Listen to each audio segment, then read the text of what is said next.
Personalities. There's a bunch of them, and it's time to rank them in the only objective way possible, a tier list. Now, unlike the other tier lists I have done so far, there are negative personalities at play here too. So for the positive personalities, I'll be ranking them at S tier for the most game impactful ones, and a D tier for the minimal impact ones. Meaning for the negative personalities, I'll be ranking the least impactful personalities at the top, so S tier, and the most impactful negative personalities at the bottom, so D tier. This does mean that we have two tier lists in one today, one for the negative personalities and one for the positive. To be clear, I've prepared a separate here, so this is the positive, and a negative one here, prepared separately. And I believe for the sake of confusion avoidance, it is best to keep them as two separate lists.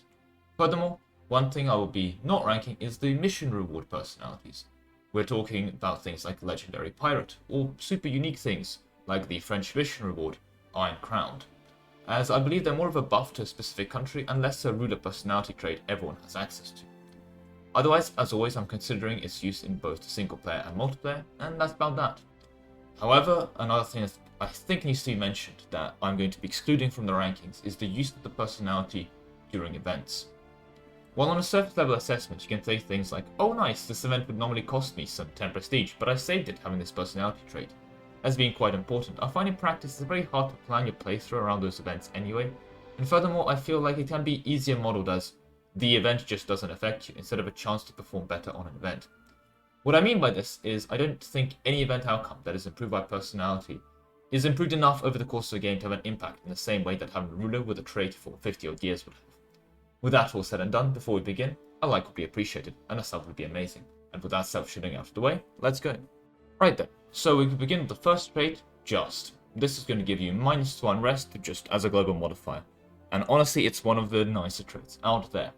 Within the domain of single player, when you're mega blobbing and so on, Just is beautiful. It gives you an extra bit of leeway in terms of how much unrest you can push from countries. That -2 unrest on its own is actually really quite nice and goes quite far. Honestly, there's very little to complain about Just. The only time it can be annoying is if you're trying to do something like Court and Country, which requires you to have positive unrest. But I've never struggled increasing unrest substantially unless I'm doing some kind of weird challenge run where I'm not allowed to go to war or something. And as such, Just it tends to only counter a penalty that you end up building up in single player. For multiplayer, it's also nice when you get into really long wars, you start really racking up that war exhaustion, you start racking up internal stability, and Just tends to kind of offset that a bit more, gives you a bit more leeway to play with, and honestly, Just for me is one of the just nicer tiers to have. It's not as a complete game changer for multiplayer as something like Strict would be, and we'll get to that later, but it's really, really nice in single player as well, and for that I think it earns Just a spot in A tier. Then we move on to Righteous. Now Righteous is a fun one. So Righteous only gives you a legitimacy or a 0.5 year Republican tradition, but it's important to be noted, you can't get Righteous if you are a tribal or a native. What that means is, if you're not someone that uses illegitimacy or Republican tradition mechanics, you're not going to get the trait Righteous, which is, I guess, convenient because then it would do literally nothing. At +1 yearly legitimacy for monarchies, I guess it's okay. I've never really struggled with legitimacy for monarchies. The only time that's an issue for me is if I die without an heir, then up at like -20, at which point it's just a long and arduous climb back up. Legitimacy is never really too much of a concern to me, but the place where this trait really shines is if you're a republic. And I think if you're a republic, this trait immediately becomes just one of the best things you can get on your ruler.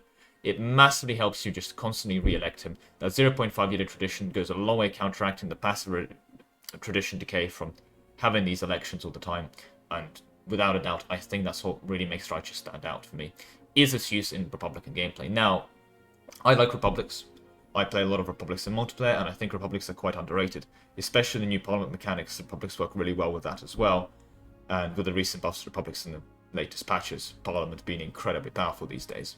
So for that record, I think Righteous can really get carried by the Yellow Republican tradition element of it. If you're a monarchy, it's not necessarily a bad trait. It can help offset legitimacy when it does dip below. I just find that a lot less useful. So if Righteous was only given the yearly legitimacy, I think we're going to see it here as just consistently mediocre is the best way of putting it.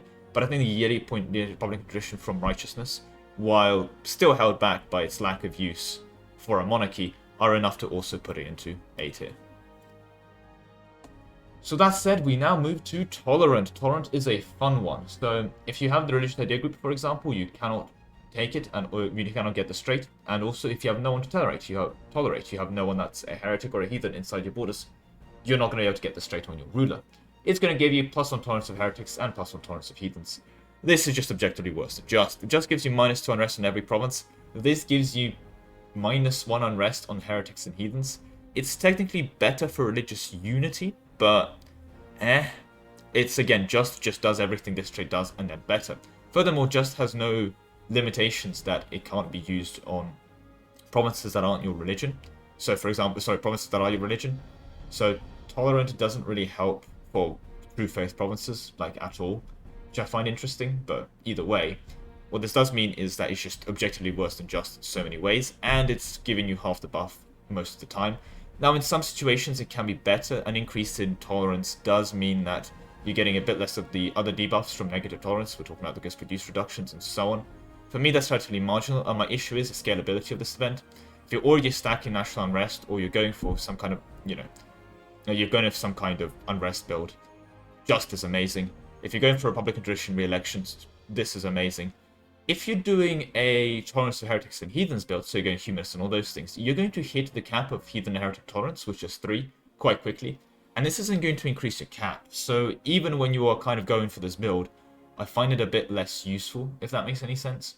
And I think for that reason, and that reason alone, it's just going to be only a sway to C tier. It's not exactly useless or anything of that caliber, but I find it quite limited in its use, and yeah, there are just much better options out there. Not that you're choosing these, but just much better traits to get.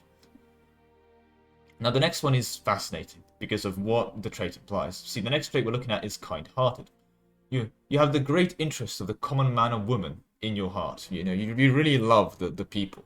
Which is why this trait is absolutely amazing for pushing your country to the absolute limit and squeezing the most you can out of your people. The issue is that war exhaustion doesn't decay when you're at war, which makes sense. What that means is if you're constantly warring, especially in single player and you're trying to do a world conquest, that war exhaustion builds up. If you're constantly warring multiplayer, that war exhaustion builds up. This is one of the reasons why Ireland actually has a really nice idea set for multiplayer, because it includes a monthly war exhaustion reduction in its ideas, allowing you to just maintain those really long, painful wars a lot easier because you have that passive decay. And this is what I think makes kind-hearted really good. The fact that it's a monthly war exhaustion tick, regardless if it's you're at war, you're at peace, whatever's going on, that's, I think, what makes it good. You're just constantly being able to squeeze so much more out of your population if you're kind-hearted, which is kind of ironic. But again, if you're kind-hearted, God, the squeeziness of population is amazing. And I think for that reason, kind-hearted for me is also another contender for A tier. Probably below those two, to be fair, but I think it's up there. It just lets you constantly war in single player so much more, and it's great for multiplayer as well, to be able to maintain the low war exhaustion. Well, that said, we now move on to free thinker. I like filling out ideas. Ideas are going to cost you a lot of monarch points. You're looking at 7 ideas per idea group at 400 each. That's a lot of mana, for lack of a better word.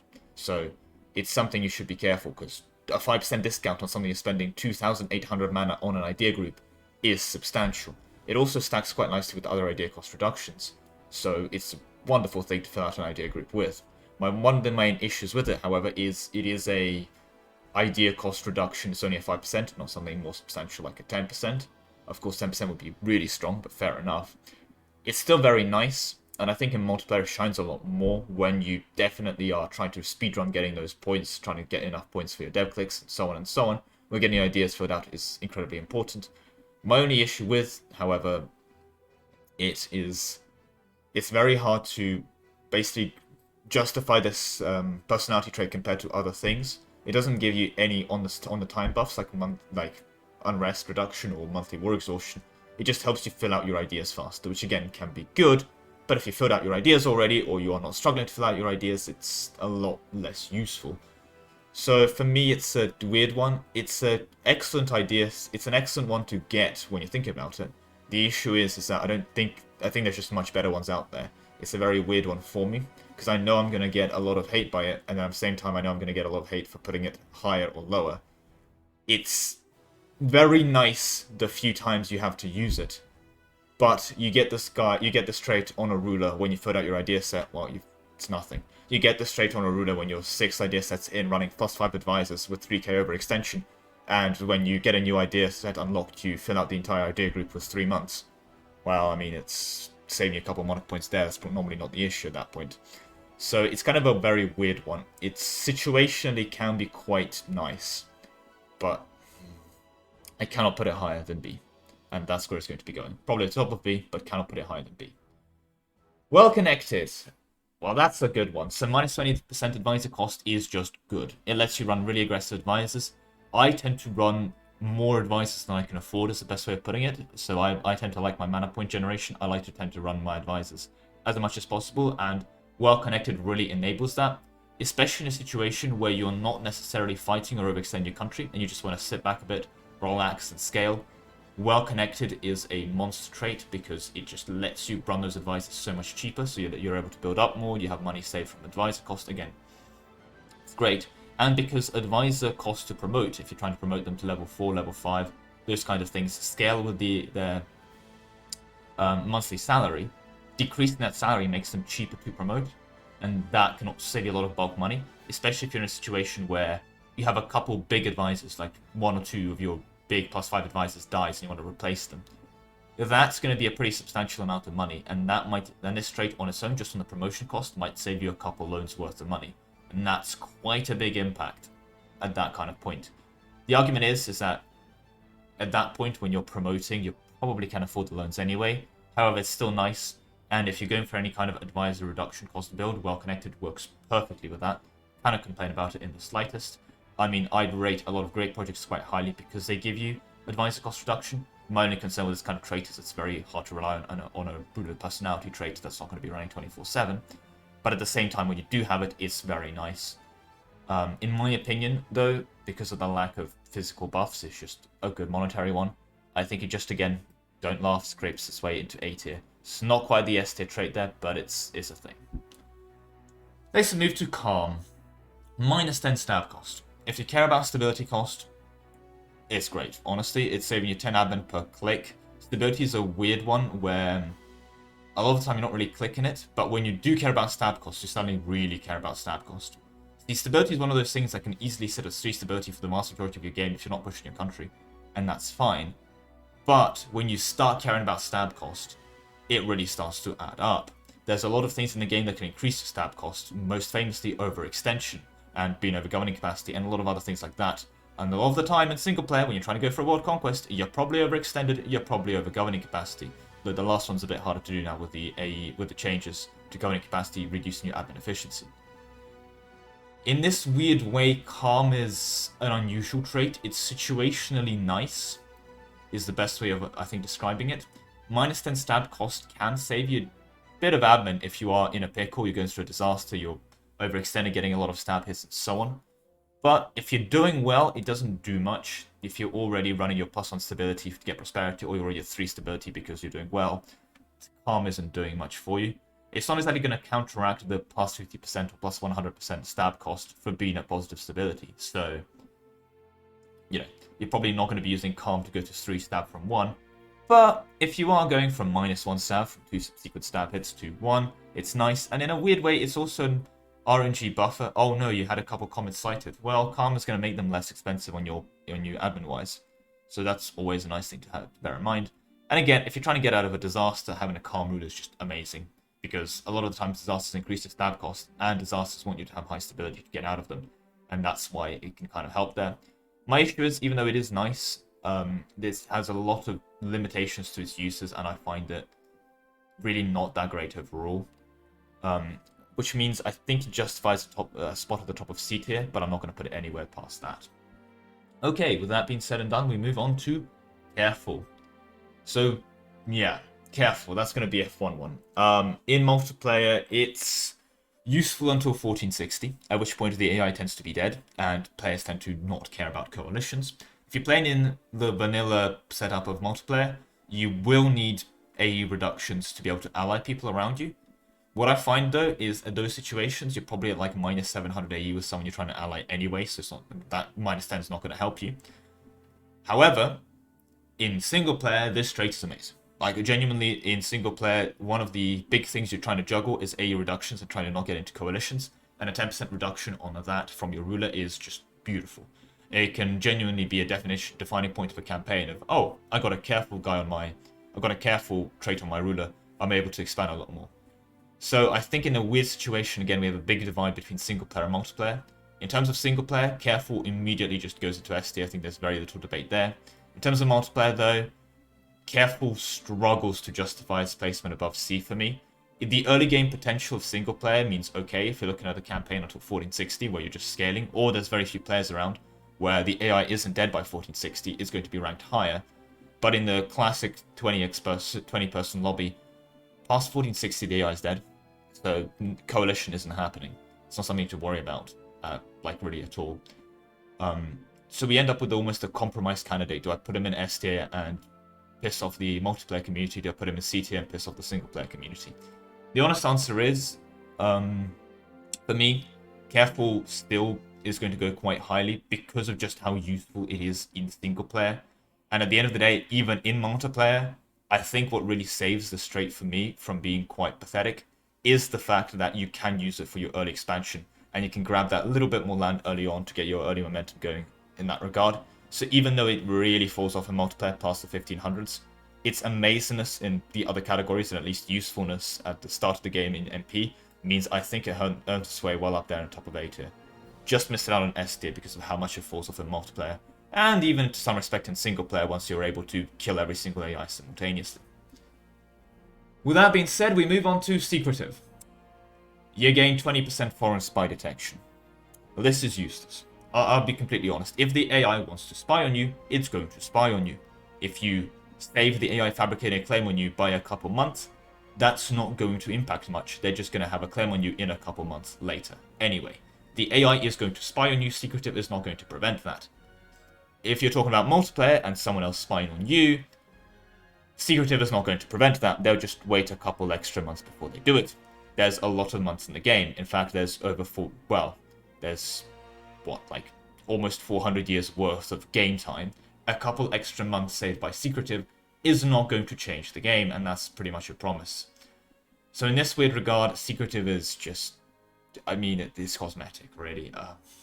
Foreign spy detection, 20% of it is not going to change the game. And I think that's why it's going to go at the bottom of D tier. It's a cosmetic trait. Now, here, I'm actually going to have to move this around. Sorry, I think I uploaded them badly. There we go. The next one is Intricate Web Weaver. That's Web Weaver. Words are hard. Spy node construction. Well, it's the opposite of Secretive, in the sense that it will save you a couple months if you're building a spy network. You're going to probably build it anyway. I find it a bit nice in the Holy Roman Empire when they increase the claim cost from 20 to 30, because it just takes much longer to build your claims up. So Secretive in that case is like, oh nice, I've saved myself a couple months. If you're really worried about saving yourself a couple months, run the Spy Master Advisor, honestly. It pretty much does the same thing as a straight. My best way of summarizing Intricate Web Weaver is generally my mindset when I get the trait. At least it's not a negative. And I think that's a great summary of it. I think it's situationally better than Secretive, because at least it consistently saves you a month instead of just randomly saving you a month where you catch someone's spy. Otherwise, yeah, no, it's marginally better than the other one at D tier. It's marginally better than Secretive. Otherwise, yeah, it's not great. The next one is a fun one. Fertile is... it seems like it'll be a good trait, but it isn't.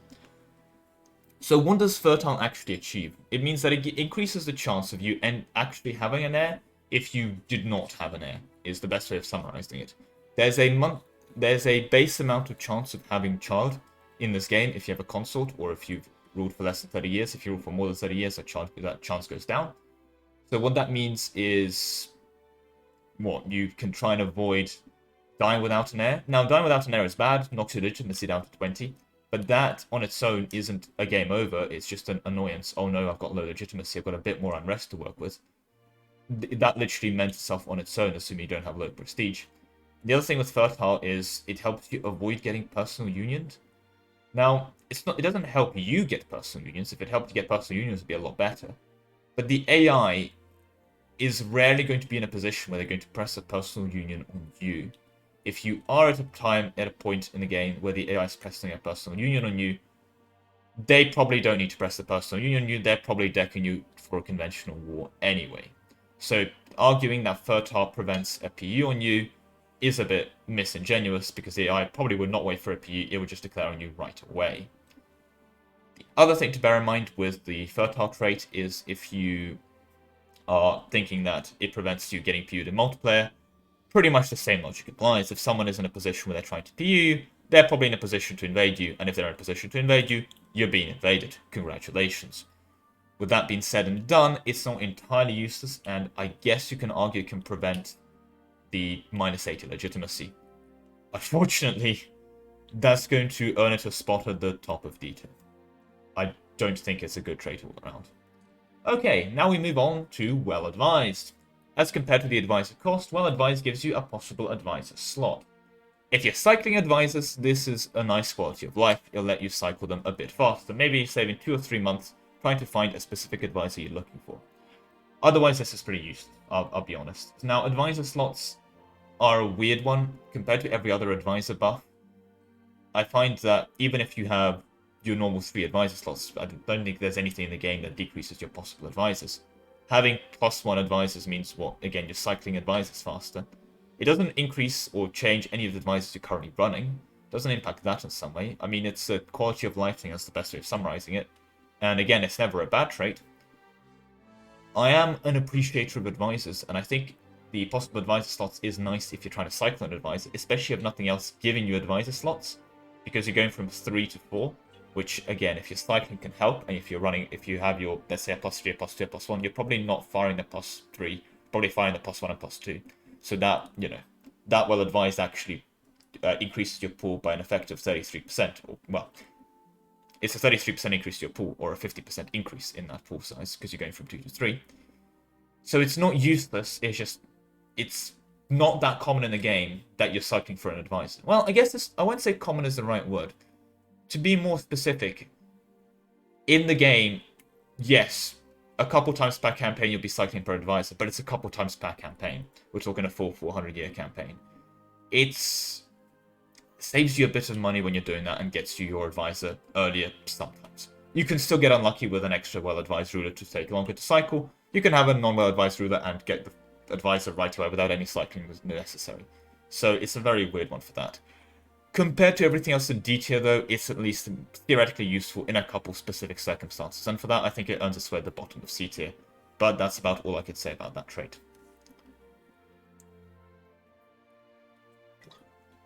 Right, Benevolent. That's a fun one. So what's the thing with Benevolent is -5 Liberty Desire in subjects is entirely useless if you don't have subjects. I'll be honest, if you're not running any vassals or any subjects of that type, Benevolent is going to do literally nothing. Quite a few times with this trait, I've had in situations where I have a nice ruler, 666, and they get a trait and it's Benevolent, and I'm like, great, I'm not running vassals or colonies. If you're running vassals or colonies, it doesn't necessarily make the trait good as well. Colonies are not difficult to keep loyal. Ask any 3-province Castile that's been reduced to the Canaries, that has the entirety of Brazil as a colonial nation on 3 Liberty Desire. It's not exactly difficult to keep conventional colonial nations loyal. There are some situations where you're going really aggressive vassal swarming. That tends to be me when I like to take a lot of vassals early and they realize that, wait a minute, I'm an OPM with around 3 vassals, all of them around 4 provinces each. Maybe you can beat the Overlord. But at the same time, this trait can be offset with a dev click or placate rulers if you have prestige. So it's not ideal. It's not bad, though, in the cases where you do care about Liberty Desire, when you keep an eye on your vassals. In that case, it can be nice. It's just nice very situationally. And I don't think it's nice enough to justify highest placement. It's at least a bit better than something like Calm, but I cannot justify it entering B tier. So for me, it's going to go into C tier. And with that, moving on to Zealot. And I like Zealot. Now, it's only +1 missionary strength, so let's be open about that. It's not going to let you convert the world, but it's going to help you convert the world. And if you are doing that, that's quite good. The thing is with Zealot is it's even useful in multiplayer, because a lot of the time in multiplayer, for the purposes of unrest reduction in your big wars, you tend up converting all your land. There's also some things that give you manpower in True Faith provinces, and of course Zealot helps you with that because it gives you more True Faith provinces to get manpower out of. There are some exceptions to this as well, of course. If you're a Sunni or any other Muslim, you have the Dhimmi, you're trying to get manpower out of your non-True Faith provinces, in which case fair enough, you're probably not using the Zealot trait, but it's excellent in single player if you're trying to convert your land. It's excellent. It's just pretty much an amazing trait in single player if you're trying to go for a one faith, and it's still consistently nice in multiplayer as well, because you want to keep your land in multiplayer culturally accepted and religiously homogenous to help you deal with the inherent unrest that you're going to get from the 20 war exhaustion you're going to get from killing 7.2 million of your men in a war over northern Prussia. So with that being said and done, I think Zealot honestly earns a sway at the top of B tier. Not going to be defining a campaign, but it's going to be a good trait nonetheless. With that being said, we move on to Pious. Now, Pious is a weird trait. You can only get it if you're a Theocracy, and when you are a Theocracy and you get Pious, it's good. That's the better way of putting it. Now, if it was just a normal thing like Legitimacy, the thing is with Legitimacy is it doesn't decay. Legitimacy doesn't have a base decay rate in the same way that Piety does, and Pious really helps counteract that base decay rate, and I think that's what makes it good. There's no need to worry about getting Pious if you're not a person that uses the Pious mechanics. So it's not like you're going to be playing a Republic, get Pious, and like, well, I have a useless trait. It's literally locked to you being a Theocracy, and you can't get it on the consort, for example, as well, so it's not an issue there. With that being said and done, it's okay. It can help you counteract the decay rate, but it's not going to do anything too amazing. And if you're not struggling for devotion, you're not going to be out there. The thing is, though, much like Republican tradition, getting up piety to counter decay rate is good. And there are events that make you lose devotion to gain other buffs, or make you take a debuff to gain some devotion. And this is going to let you take the good outcome of those events a bit more frequently. So much like your Republican tradition, it's quite nice in that regard. And I think for that reason, I'm also going to be putting it in B tier, below Zealot, but above the ideas. And with that, we move on to Lawgiver. Monthly autonomy change. If you have zero autonomy everywhere, it's useless. But it helps you get there, and zero autonomy everywhere is good. I personally like it as a trait because it means I can be a bit more aggressive with my Crown Land selling. However, if you're struggling with autonomy, you should not be aggressive with your Crown Land selling and just treat that as normal. It's an extra buff to help overcome your long periods of time when you're at war, so you don't get the peace modifier takedown. So it's just a nice one to get that way. It's just quite a nice trait to have passively maintaining low autonomy. And I like my government reform progress growth. I'm a very big fan of government reform progress growth because it lets you get those very nice reforms done faster. And more importantly, having that government reform progress growth means that you're able to eventually have enough reform progress to convert that into governing capacity. And I like governing capacity. And in that sense, the Lawgiver is a very indirect source of monthly reform progress growth. So with that being said, it's going to go into B tier as well.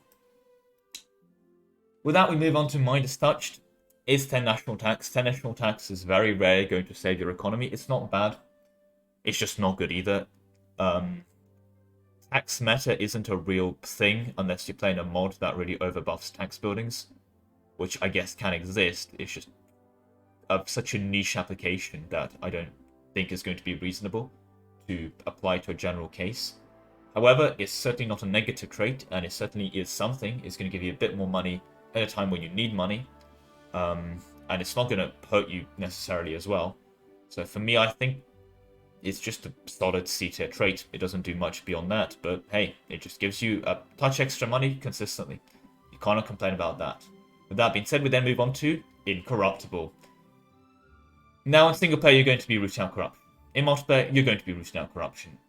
Furthermore, sometimes you're going to be behind on tech, you're going to have unbalanced research. There are ways of getting corruption. At the end of the day, you can even get corruption from traits, from just random events.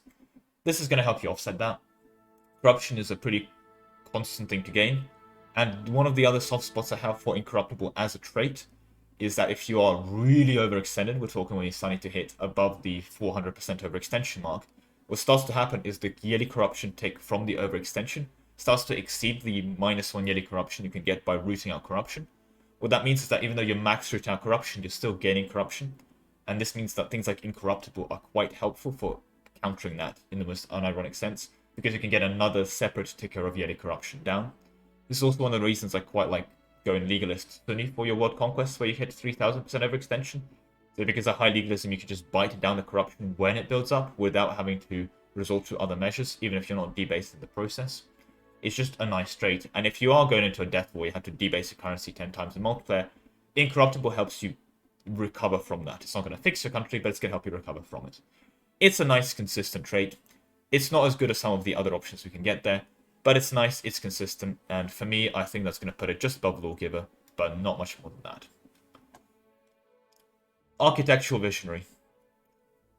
Minus 10 constructions cost, I like scaling. If I'm playing single player, I'm building courthouses, I'm building universities, I'm building workshops, I'm building churches, I'm building a lot of things to get more money to help support my country when I'm trying to blob and conquer the entire world. Eventually, I'm going to build state houses, I'm going to have to build courthouses.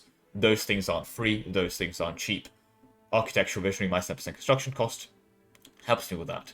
I think an important thing to understand with the EU4 is that for most of the game, you're building buildings. You're either building buildings to get more money to build buildings later, or you're building buildings in the late game because you have got the money to build your regiment camps and your manpower buildings and your governing capacity buildings and so on. In multiplayer, it's amazing. It helps you scale earlier, it helps you get your country rolling. In single player, it's amazing. It helps you scale, build up your country earlier. Money is never bad, and buildings are a great way of scaling up your current existing income, especially when you start getting economic manufacturers involved, especially when you're really over governing capacity and the courthouses are going to start saving you money on advisor maintenance. Architectural Visionary is just a really, really nice trait. In fairness, I don't think it's as consistently amazing as some of the later options we'll see, so I'm not going to be justifying S tier with it, but it's going to be sitting at the top of A tier. I won't go so far as to say it's better than aggressive expansion reduction in single player, but its consistency in both single player and multiplayer for me, maybe below Just as well. Just is also really consistently good. Are going to be seeing it in a very high A placement. And after that, we're going to move on to Scholar. Minus 5 tech cost. So tech is expensive, 600%. It's 600 of each mana. You're taking a lot of tech throughout the campaign. If you're assuming you're going to tech 32, that is going from tech 3, you are taking 29 technologies, 600 mana each. That's going to be a lot, and a 5% reduction of 600 mana is already 30 mana that you're saving, 90 per tech level. 29 times 90, you are almost looking at 3,000 mana throughout a campaign. Thing is, though, 3,000 mana throughout a campaign is not that great. People have wasted more in their life, but the sleeper bonus of Scholar is how nicely it scales with the part of your country. See, if you're doing badly, you probably are going to be behind on tech, and Scholar is going to make it less painful for you to catch up on tech. If you're doing really well, and you want to take a tech ahead of time, say you want to take Miltech 15 to fight the Ottomans when they're in Miltech 14, Scholar's going to help you do that because it's going to make it cheaper for you to take that tech ahead of time. In essence, if you're really behind or really ahead of the game, Scholar's going to be nice. And I think that's one of the reasons I quite like the trait. If you're doing okay, the trait's going to be also okay. You're probably not taking tech ahead of time, but when you're taking head tech, it saves you a couple mana points here and there. So it's a nice one to get, and I certainly will not complain about it. My issue is that in very few universes am I putting it above Lawgiver, but I'm not putting it in C tier, but I'm not putting it above Lawgiver as well. I think that's the best way of placing it.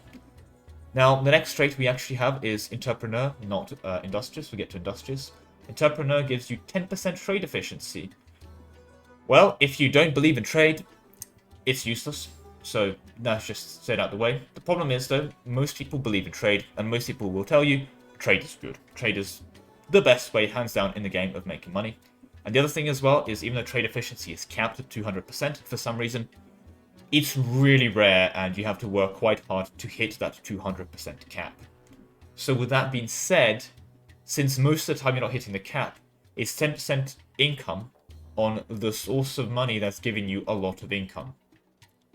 And so I tend to quite like it, because I do quite like my trade. It's not as an amazing money saver as something like construction cost, but it's something as consistent as national tax. Just a lot better at the job. And so for that reason, I think it's going to go into B tier. One of the reasons that I'm not going to be placing it much higher, though, is that because it lacks any kind of catch-up mechanism. If you're doing badly, and you are struggling to maintain control of your trade, or you're a country like Poland, which has a lot of its trade stolen by people outside of it, this trait is going to be significantly reduced in its value. The thing is, however, that cannot be said about the next trait. Industrious is just amazing. That's because goods produced is amazing. So, goods produced, if you're behind financially, is going to make you a lot of money from production and give a small boost to your trade income, because you're probably not collecting 100% of your trade. What that means is that you're getting a double whammy bonus of both production from your from your base production, and you're getting a bonus to your trade value generated, which is great. The thing is with the 10% goods produced is it scales really well with things like production efficiency, because that production efficiency is affecting the extra 10 goods produced that you're producing. And there's a lot of ways to get production efficiency. Namely, you can build a workshop on every province for 50% production efficiency, making that 10% goods produced go that much further. And for that reason, I think it's quite strong, even when you're behind, when you're quite behind on things. Even if you ignore things like, okay, I haven't got any workshops, I haven't got my trade sorted, it's still going to give you some buff to trade, and it's going to give you 10% more production income. Well, more than that, because you are going to have at least a couple points of production efficiency. It's an excellent trait for when you're behind, but where it shines is if you're ahead. If you have your trade sorted, if you have your economy sorted, you have your workshops built, you've got your manuals built for plus one goods produced, you have all this money flowing in, you have these large overseas empires that are trade companies that are producing loads of goods for you to collect trade value from. Industrious is a monster. It's going to make you so much more money. It is an unlike game changer. We talk about furnaces and coal being really, really strong because each furnace gives you 5% more goods produced. Well, Industrious gives you 2 furnaces on a ruler personality. It is amazing. You will notice when this ruler dies in your economic tab, is the only thing I will promise you. And money is great everywhere. In single player, more money means you can bid more buildings to go over governing capacity. Sorry, to offset governing capacity. You can have more money to pay for your troops. You can support larger armies. I mean, you can even go a force summit if you can afford it in single player. In multiplayer, more money means you can scale faster, you can build more buildings, you can afford more troops, you can fight more wars, you can go more of a force summit. Again, Industrious gives you a lot of money. And that's what makes it good, because money is just really good in pretty much single player and multiplayer as it stands. So for that, I think with the goods produced, we have our first contender for S tier. With that said, we move on to Expansionist. The great thing about this trait is that it only appears on your ruler if you have at least one colonist. What that means is, if you're not colonizing, don't take a random colonist, because you're going to get this trait on your ruler and it's going to be entirely useless for you. Because guess what? If you're not colonizing, this trait is entirely useless for you. Congratulations. The thing is, though, if you are colonizing, and a lot of the time people are colonizing, this trait is actually quite nice. 15% to 15 global settlers saves you quite a couple months for when you're trying to establish a colony. Because even if you have really good colonial growth, and you've got it, what, up to like 100, another 15 global settlers is pretty much a 15% increase onto that. If you're playing something like Ambanar, which loves to give out global settler growth like hotcakes, and you've got something like 200% on the nail, even then, it's still a decent increase. It's going to take you from 200 to 215. Nothing to complain about there. And in single player, where global settlers are a lot more reserved, it's going to let you colonize a lot more and a lot faster. It scales great if you have a lot of money, because you can recall your colonists and set out again. So you have like 4 colonies going with 2 colonists, but all 4 of those colonies getting you 15 global settlers. Is just a nice trait to have, especially when you're colonizing. So with that being said and done, however, it's not going to win you the colonial races. It's just a really nice trait to have when you're colonizing. And as much as it pains to put a colonial trait as high as I'm about to, I think it earns a spot at the top of B tier for that reason alone. Even in multiplayer, when you're colonizing, you're probably going to end up using this. With that, we move on to Charismatic Negotiator. That's a fun one. It's nice. It's dip rep. It's used in single player for trying to get alliances. It's useful in single player for vassalizing people and all the other shenanigans. If you're playing around the Holy Roman Empire, you want dip rep. If you're doing anything with vassals and other people, you want dip rep. And plus 1 dip rep is consistent, and what's even great about it is even in multiplayer, when you would think that it doesn't help your diplomacy, you're still probably using vassals for your early expansion and build. And it helps you annex those vassals a lot faster. And the faster you annex your vassals, the faster you can use their territories to build buildings and other things like that. So for that reason, I think it's just a very nice quality of life trait. I don't think it's quite in the league of idea cost reduction in Scholar. And one of the main things that I think holds back this trait is just the fact that by the late game, especially in multiplayer, you're just not really using vassals. And even in single player, what can happen is when you get really, really big, you're probably claiming hegemons. You're not exactly doing any diplomacy with the AI at that point as well. And it's something you'd want to anyway. Furthermore, you're not really using, well, vassals in single player past Age of Absolutism, because vassals tend to not have any absolutism, and hence tend to get crushed by your overextension. Something that you'll be able to handle because you have 90% admin efficiency. The vassals are not going to have that, which means they're not going to have vassals, which means the dip rep's going to be a lot less useful.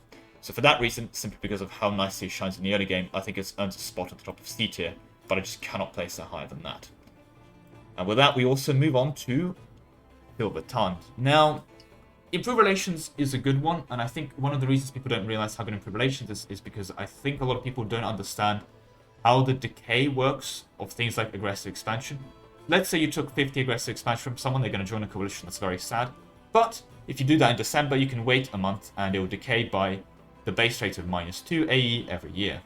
Well, Improved Relations, on top of making your diplomat, which you send to Improved Relations, someone take up faster, everything that has a ticker on it is going to decay faster. And most things that have tickers are usually negatives, like Forced Vassalize Me, Forced Union Me. Aggressive Expansion is the other big one that has a ticker on it. And Silver Tund helps that decay a lot faster. In general, Improved Relations is really good for decaying your negative things. And that's also great for integrating vassals, because they're probably going to be mad at you for A, the aggressive expansion that you took to get to them, and B, if you didn't full annex and release them, the fact that you forced vassalize them is probably going to be like -100 on there alone. Again, declared wars, all those other things, time forgives all wounds, and this is a great way of making time forget them faster. So it really is quite nice in the same way that AE reduction is in single player. It's very nice at making those wounds go away. My issue is with that trait is, again, it's limited use in multiplayer. When you have -700 AE with them, with someone, you're not going to ally them, and Silver Tund isn't going to do much there, so that's quite sad. However, it's still useful in the early game multiplayer as well. It helps you expand early before while the AI still exists, helps you get a couple early alliances, and hey, Improved Relations is one of those weird utility things that is just nice to have, to be honest. So, simply because of how useful it is in single player, especially in the early game when AE really matters, and because of how still useful it is in multiplayer, and this might be a touch controversial, but I stand by this, I like Improved Relations, and I like this trait, I am going to be putting it in A tier. Probably below the advisor cost, to be honest. I think it's one of the weakest contenders for A tier, especially by the late game, but I think it really helps you in the same way that the early game does. Not as much as the A reduction, but it's basically A reduction but late, and that's where I think it shines. With that said, we move on to Conqueror. -5 years of separatism is the same as -2.5 unrest on newly conquered territories. Or territories with separatism. Not as good as -2 unrest from Just, even though it's a bit more unrest, -2.5 effective. But what it does mean is you're going to have unrest on newly conquered territories, okay? You're going to be overextended when you take them, and they're going to have separatism. This helps you offset that, all 30 years of it, and if you're going for a years of separatism reduction build, which sometimes you are, especially if you're taking Humanist, this stacks really well with it, and hence I think it's a nice trait. If, however, you're doing something stupid like 37% overextension in single player, or you're in multiplayer where you're not going to have trouble with rebels from overextension, the main issues challenging you in multiplayer are other people trying to stab you, Conqueror is not going to do much, but it's a great utility one, it's a great quality of life one, and again, it gives you unrest for where you need it, promises that are probably going to uprise. My other main concern with Conqueror, and this is probably what I'm going to judge it quite harshly, is that the more you try to use the trait in terms of, okay, I have less unrest, I'm going to expand more now, the more overextension you end up picking up, which makes the trait less useful. Because, I'll be honest, if your rebels are starting on 20, and they go from 20 to 18 unrest, they're still going to rise up. Conqueror's not going to do much about that, right? It's only useful if you're expanding so slowly that the Conqueror -2.5 unrest is actually preventing revolts.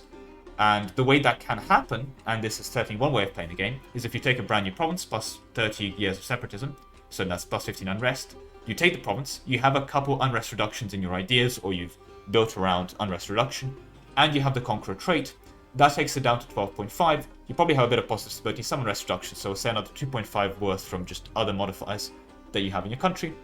You have just under 10 unrest, you can increase autonomy, it goes to 0, you don't have to deal with rebels. The problem is, I think that's a terrible way of playing the game. I think it's better to face those rebels heads on and actually decrease autonomy so you can start getting more money and more manpower out of that land and start scaling. Because the issue with increased autonomy is great, you don't have to deal with the rebels. But the thing is, those rebels and those provinces now don't have to deal with you. They're not giving you any manpower, they're not giving you any money. You may as well not have conquered them. In fact, the only thing that's happened is your country has gotten weaker. Because you fought a war, you spent money paying for troops, you spent money on your manpower, well, you spent manpower on your manpower, you spent admin on coring, and you've got nothing out of that land. In fact, you've increased your governing capacity in the process, and you've increased your average autonomy for monthly reform progress growth. So that way of playing the game is a good way of avoiding rebels, but it's a great way of making your country weak in the long run, and so it should be avoided. And even though Conqueror can be really, really strong for when you're stacking the modifier, my honest opinion is that that in itself earns at the top of C tier. Again, a bit of a controversial opinion, so I'll have to see where that goes, but that's my opinion. With that, we move on to Tactical Genius. So, land leader maneuver pips get a bad rep. They're not that useless. If you are attacking over a river, or you're doing other things that would give you -1 for a river crossing, for example, if your leader has more maneuver, you don't take the river crossing penalty, which is nice. The problem is that every other leader trait you can have is better, so just why go for specifically Tactical Genius is the best way of putting it. In my opinion, it's not bad. An extra maneuver pips on your generals don't hurt. It's just not going to win your war. It's going to prevent a bit of attrition, maybe. It save you a touch of manpower. But if attrition manpower is such a big deal, there are better ways of addressing attrition, like spending more time microing your troops, or splitting them into smaller stacks, and so on and so on. And Tactical Genius for an extra leader maneuver pip isn't going to do much. It's just not a great trait. You'd think it's a military buff, but it's a pretty bad military buff. So for me, it's not as bad as D tier, sorry, but it's not going to make its way beyond Toss on Possible Advisors. It's situationally meh, is the best way of putting it. Like, oh nice, I got an extra leader maneuver pip. Great, I'll move on with my life. It's one of those traits that when I get, I'm like, oh, at least it's not a negative. But it does remind me to sometimes rule my rule as a general, because, hey, if they're a Tactical Genius, maybe they are actually good at fighting. They tend not to be, but, you know, we all have our hopes and dreams. With that, we move on to Bold Fighter. Now, unlike Fire, Shock is great in the early game. And the thing is, in the early game, that's before you've done your country build, which means you probably haven't gone for the army quality. That means in multiplayer, before you build up your army quality, everyone has a lot more of an even playing ground with the quality of their nations. Hence, an extra shock pip on your generals is going to go a long way to make you win battles, because shock matters a lot more in the early game. So it's a big buff in the early game in that regard. And in single player, it also is quite nice because, again, shock is important for winning your early game battles. Same exact argument there is going to help you. In the late game, once you've finished your builds, Bold Fighter can give you that little bit of an extra buff, but again, fine damage is the king at that point, so you're not doing much shock, but it's still nice. And even in single player, it means that usually, because you haven't taken mill idea groups, having Bold Fighter makes your generals just that little bit better and helps you offset those buffs. It's a nice trait. It's not going to win you wars, unlike the next trait I'm looking at here, but it's just consistently nice.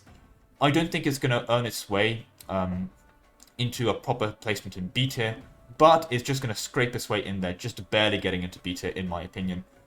It's just a nice buff in the early game, and it doesn't fall off that badly in the late game. It's there, it's an okay buff, but I can't say more than that.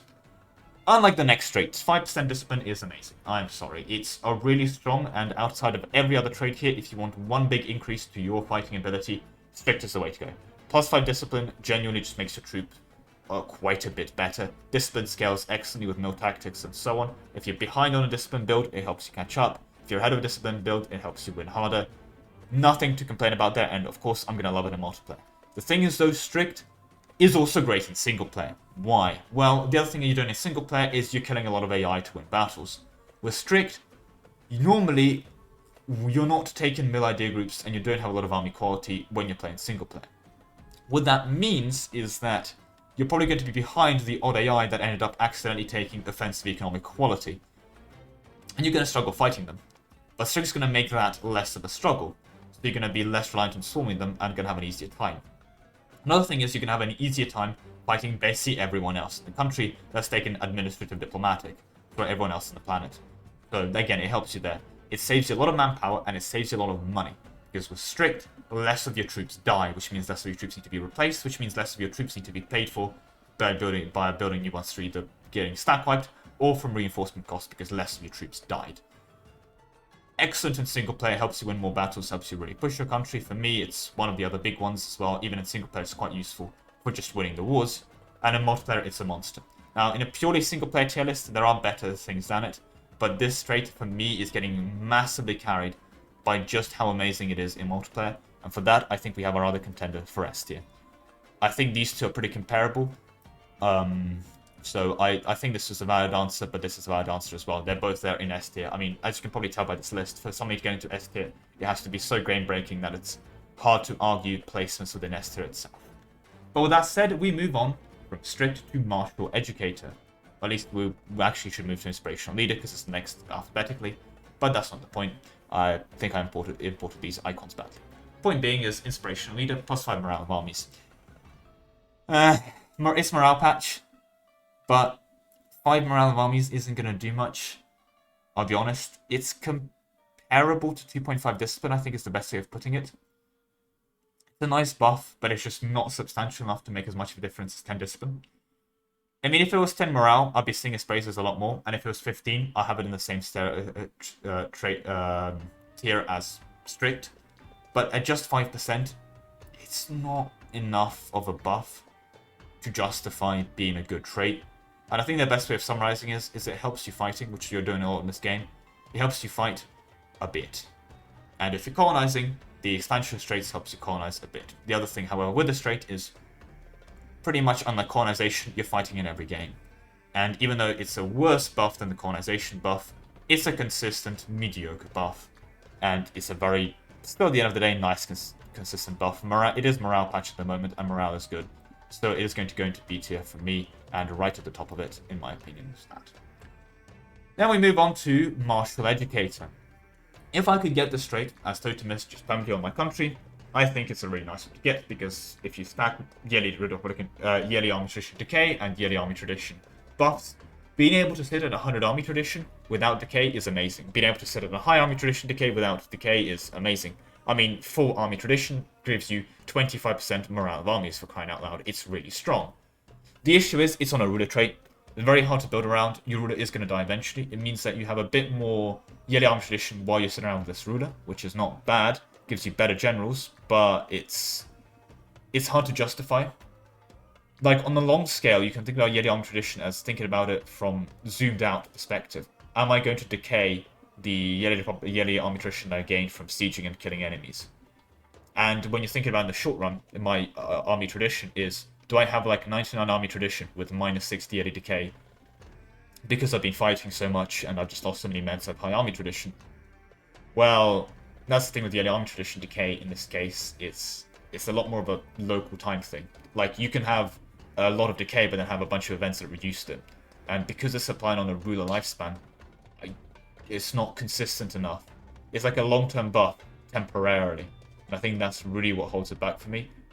It's a nice trait that feels bad doing this, but I personally don't like it because of how hard it is to actually end up using Martial Educator on your ruler. So for that reason, even though it is nice, I'm going to put it near the middle of C tier. It's just a hard to use trait. I think it's the best way of summarizing it, even when you want to go out of your way to use it. Because the moment you start relying on it, your ruler's going to die, that's a promise. So with that, we move on to Navigator. 10% ship durability is an incredible buff to naval combat, and it's incredibly good.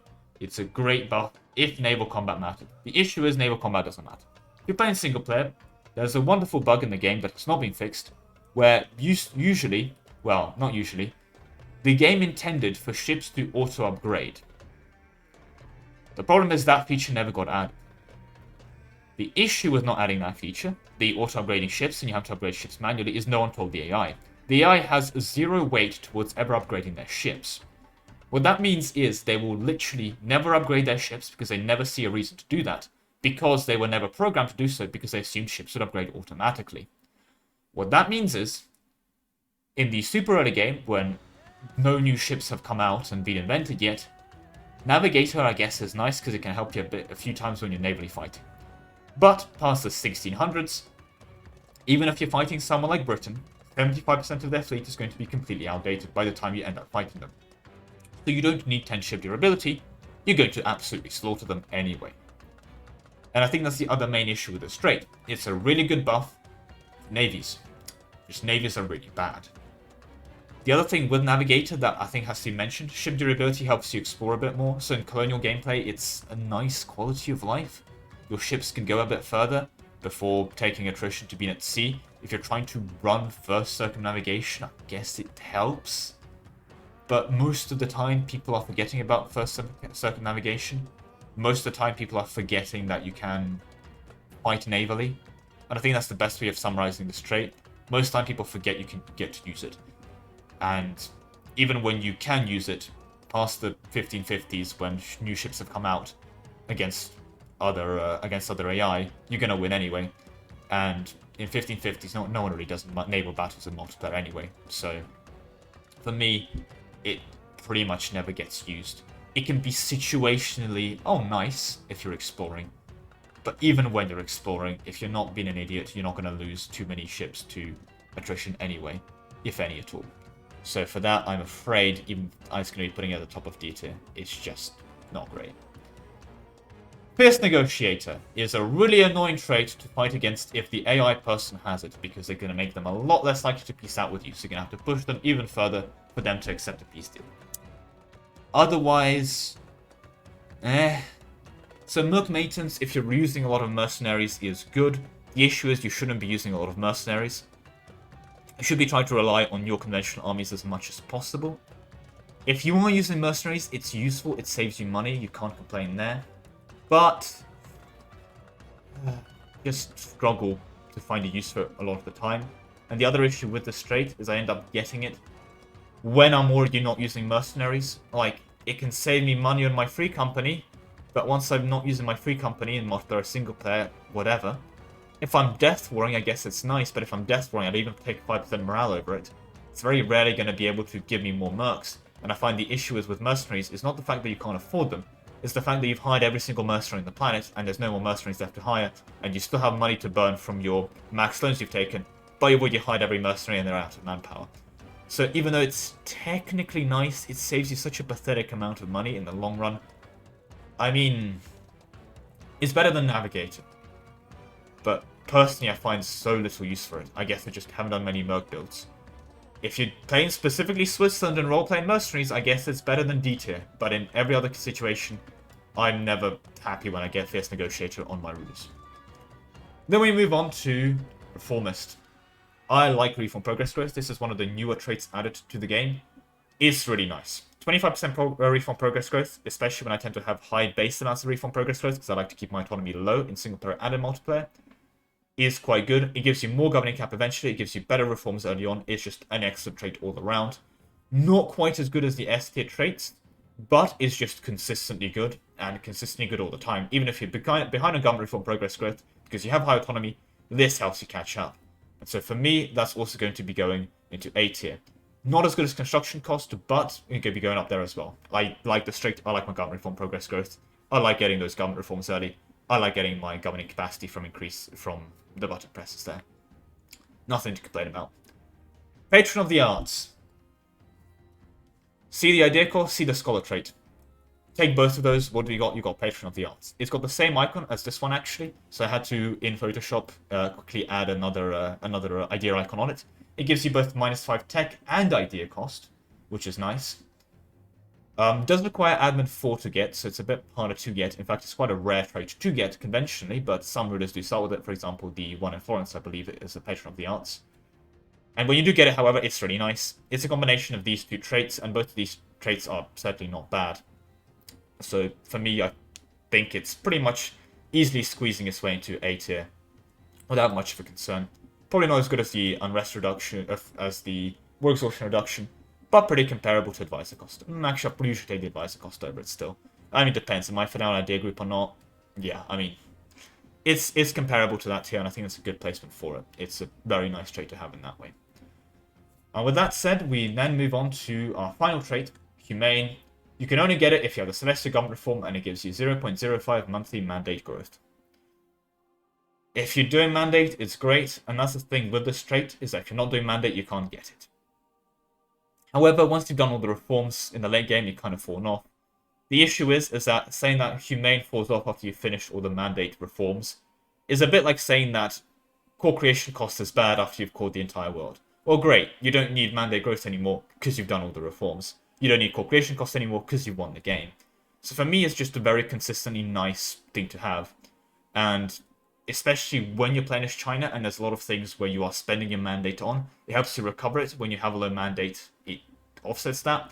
Another thing to bear in mind with the straight is you don't need to worry about thinking, oh, the straight is going to be worse if you are not playing as the Emperor of China, and you get the straight and it's making your country worse because you're getting no buffs out of it. You cannot get the straight if you're not the Emperor of China. So you only ever are getting the straight if you can use it. And for that reason, I think it's just going to be able to enter A tier for me, from my opinion.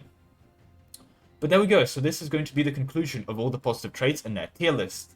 If you want to take a screenshot or pause the video or so on to take a look at the full list, feel free to go ahead. But with that being said and done, we're now going to be going on to the negative personality tier list. And again, reminder, something being an S tier negative personality means that its game impact is minimal.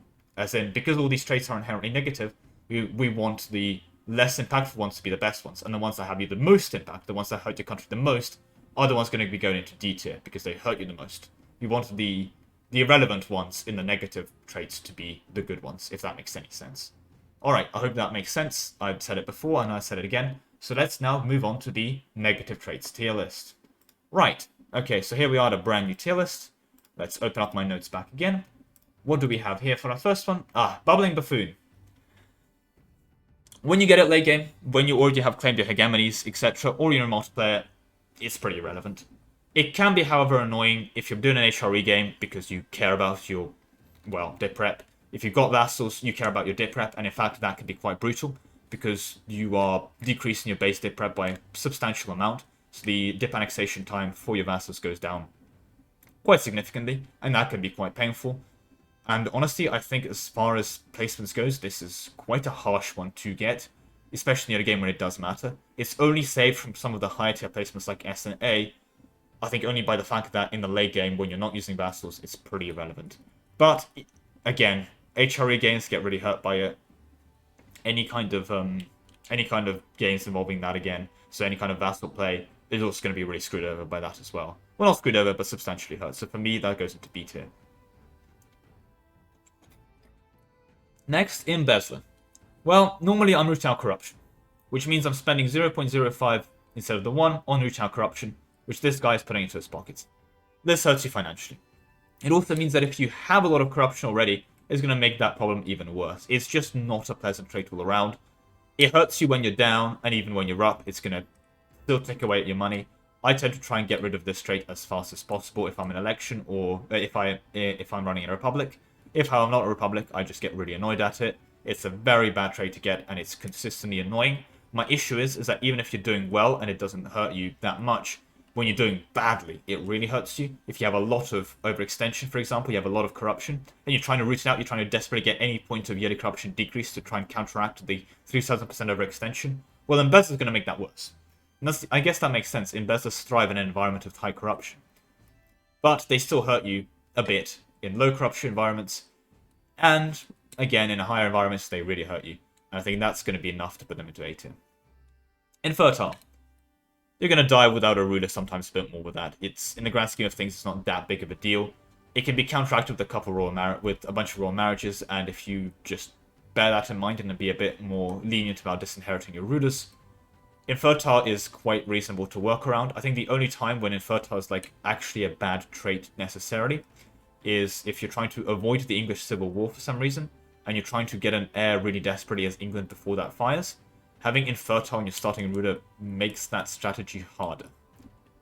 Otherwise, it's just whatever. Most of the time, you're still going to, on average, get an heir, even if the guy's infertile, throughout his lifespan. So it's not going to impact it that much. And again, it's stuck to monarchies. It's not like you're ever going to get on a republic and let it be a useless modifier. But it's not good either. So it's a weird one for me. It can be annoying sometimes, but I don't think annoying enough to make it go out of D tier. With that being said, we move on to Indulgent. It hurts trade. Trade is good. I think that's the best way of saying it. It is a quite painful modifier for me. In terms of how... oh, sorry, the placement here is wrong. I got confused with my own placements. It's S tier because of how little it hurts you, and this is meant to be in C tier because of how much it hurts you. Very bad trait. My apologies there. Oof. I got confused by my own system. What I was going to say is, Indulgent, it hurts. Indulgent is consistently bad, and I would not recommend it. When you're doing well, it makes you do a bit less well. When you're doing badly, you desperately need any source of money to catch up and do better. and that's depriving you of some source of money. For that reason, I think, again, it's going to C tier. So, yeah, it hurts you when you're down. I think it's an excellent summary of the next trait, because looking back, it's not as bad as some of the other ones, but it just feels really bad. Sinner. -2 tolerance to the true faith. Normally, you're stacking tolerance to the true faith if you're going for it. You're also converting everyone, because normally you have a lot of tolerance to the true faith. Sinner really hurts that. -2 tolerance to the true faith is it's not trivial to get, and it's a substantial buff, and it's pretty much +2 unrest on all of your core provinces, because those are the ones that tend to be your religion. It's not as bad as a flat +2 unrest everywhere, but it's bad, and I'm certainly not a fan of it, because it almost counters my idea of the game. I'm really focusing on getting tolerance to the true faith normally, if it's something I care about. And this trait almost feels like it's punishing that. So for that reason, it's D tier. It's very hard to play around. Would not recommend. Next, we move on to greedy. Much like tax income, I mean, it hurts. But the thing is, tax is a very bad way of making money, and usually not a lot of it is being made from taxes as well. So 10% cut on that is still a loss of money. Not as much as Indulgent, I find, but it's still there. It hurts a bit, just not as much as like -1 dip rep would if you're trying to annex someone. So for that reason, it goes into A tier. It's not that bad to get as a negative trait, but it's not ideal either. With that, though, we move on to Cruel. I mean, instant D tier. It's Sinner, but worse. It's on every province. It's just an awful trait. Cruel is an awful trait. It also prevents you getting kind-hearted, and kind-hearted is a great trait, which I guess makes sense, because Cruel is the opposite of being kind-hearted. No, just an awful trait, and I think it's one of the worst traits you can get. Even in multiplayer, it's going to give you more unrest from when you are doing a lot more fighting. Just a bad trait all around. I would not recommend Cruel. A similar thing can be said about Naive Enthusiast. I only ever tend to get this trait if I'm really caring about my about my aggressive expansion. The good news is that if you're already careful or Silver Tongue, you're not going to get this. You're not going to get this trait because it's mutually exclusive. So that's always good to know. But that -20% improved relations is going to make it harder for you to be friends with your vassals. It's going to make it harder for you to overcome AE. Kind of brutal, and it really hurts in the early game. Thankfully, by the late game, when you've declared your hegemons and don't have any vassals, it doesn't matter because you're not in improved relations with anyone anyway. But even then, it can be annoying if you still have a couple odd vassals here and there to annex. And if you have colonies, again, it's going to make it a touch harder to keep track of them. So for that reason, I still think it's a B tier entry. Not quite as bad as some of the other traits can be, and if you're really going for AE reduction, it's pretty much a D tier as well. Like if it's in the early game and you really care about AE, it's a D tier trait. But overall, I believe it goes into B. Craven, -5 morale of armies. It's never nice. It feels bad when you get it. But it's only -5 morale. You can come around it. It's a bit like popping poor uniforms for a long time. Eventually it'll go away, like the Suda. You're probably not going to react to him if he's a Republic person anyway. But it's not that big of a deal. It's rarely going to lose you a war. I mean, the same way that +5 morale is going to not win you a war. So realistically, you're just going to have to pay with extra manpower and money for this trait. So for me, I think it's going to go into A tier, but that's about it. Next, Loose Slip, Foreign Spy Detection. You're not going to stop people spying on you. And guess what? The trait also makes you not stop people spying on you. Great. It's whatever. People are going to keep spying on you. They were spying on you before. They're going to keep spying on you for now. The only nice thing about this trait is that if the AI has it, they're going to sometimes tell you that they're planning on attacking you. Which can give you like 3 months of warning. And I guess it's a nice roleplay thing, but the nice thing is that if you are the one with loose slips, you don't have to tell the AI message, "Hi, I'm about to attack you." So that doesn't apply. And again, foreign spy detection. Oh great, they fabricated a claim a month earlier than you. That's not going to change much. Oh no, they stole your maps a bit faster. Boo-hoo. At most, you've saved the AI months on you. It's a pretty irrelevant nothing trait. In fairness, I've sometimes received this trait and thought, thank God I'm just loose slips, so I don't have any other negative debuffs. And I think that's a good way of summarizing that trait. With that though, however, we move on to Obsessive Perfectionist, and this hurts. Because the problem is buildings are good, and you're probably still building them despite being an Obsessive Perfectionist, unless it's a super early game, so you're trying to save up money to build the buildings later, and then get rid of your ruler as soon as possible. But even that is a bad idea, because not building the building means you're not making the money or the governing capacity from that building. So even though it's like you could have got that building cheaper, because you didn't build it for 10 years, you didn't get the benefit out of that building for 10 years, and that's what's going to hurt you. So in a weird way, even with Obsessive Perfection, you should still be building buildings, and that's going to cost you a lot. Now, it can technically be avoided if you're not building buildings, So I don't think it's quite as bad as some of the other D tier ones, like +2 unrest and -2 unrest. -2 tolerance for true faith. But it's brutal, and it hurts you trying to play the game, basically. So for me, it's going to go to the top of C tier for just how painful the trait is. So just the true traits left. Malevolent. Again, it's a very similar thing to dip rep and improve relations. It's nice. It's a very annoying early game for trying to get vassals. And the other thing compared to the other two is if you do have colonial nations in the end game when you're trying to do a world conquest or something similar in that regard, it can be a bit more annoying as well, because at that point the AI is probably devved even on the colonial nations enough for it to start you at least noticing Liberty Desire from vassals. And again, Liberty Desire in subjects, sorry, not just vassals, is going to hurt in this regard. Is it going to hurt enough? I don't think so, in fairness, but it can be noticeable and it can be annoying. And it's especially extra annoying in the early game when you're trying to desperately get everyone loyal and then you get malevolent. I've had that happen in 2 of my games, so it was very annoying, and in that case can be quite shattering. But I've also bought malevolent when I'm really late into the game, in like the 1700s with no vassals with a military hegemon.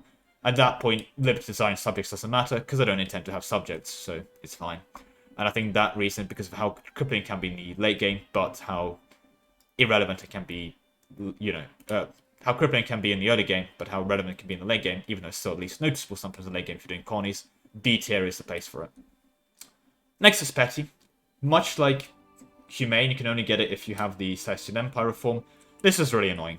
You're trying to get your mandate up, and it's just constantly collapsing. You can only ever get this trait if you have Celestial Empire enabled. The problem is getting this trait when you have Celestial Empire enabled is painful.